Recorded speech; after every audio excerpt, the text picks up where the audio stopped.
Star জলসার বেশ জনপ্রিয় সিরিয়াল অনুরাগের ছোঁয়া।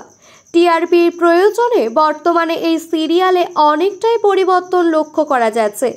কোথাও গিয়ে ধারাবাহিকের সূর্যদীপার জুটিটা বরাবরের মতো ভেঙে সূর্যইরা আর অর্জুনদীপার নতুন জুটি গড়ে তোলার প্রয়াস দেখা যাচ্ছে।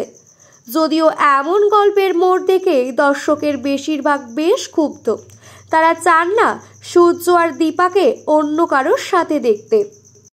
যদিও গল্পের প্রয়োজনে যে কোনো কিছুই হতে পারে, সময়ের সাথে সাথে সবটা স্পষ্ট হবে। ইদানিং সূর্য চলে গেছে শুনে রূপা তার বোন সোনার সাথে ফন্দি করেছে অর্জুন আর মাকে মিলিয়ে দেবে। তারা চায় দীপা অর্জুনের সাথে ভালো থাকুক।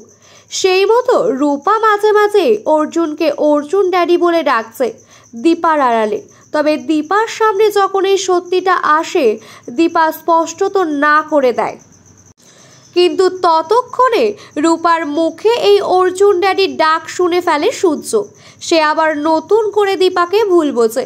সূর্য ইরাকে সাথে নিয়ে কলকাতা এসেছিল কিছু চিকিৎসার সরঞ্জাম কিনতে, আর সেখানে এই ঘটনা তার চোখে পড়ে। সূর্য দীপাকে ভুল বুঝে বেরিয়ে যায়, ইরাকেও সাথে নিয়ে নেয়। তবে পথে প্রচণ্ড ঝড় বৃষ্টির কারণে তাদেরকে একটা হোটেলে আশ্রয় নিতে হয়। ইরা সূর্যর অতীত সম্পর্কে অবগত নয়, তাই সে মনে মনে সূর্যকে ভালোবেসে ফেলেছে।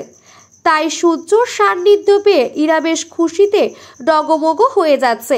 যে হোটেলে সূর্য আর ইরা উঠেছে সেখানে একটা মাত্র রুম থাকায় তাদের এক ঘরেই থাকতে হয়।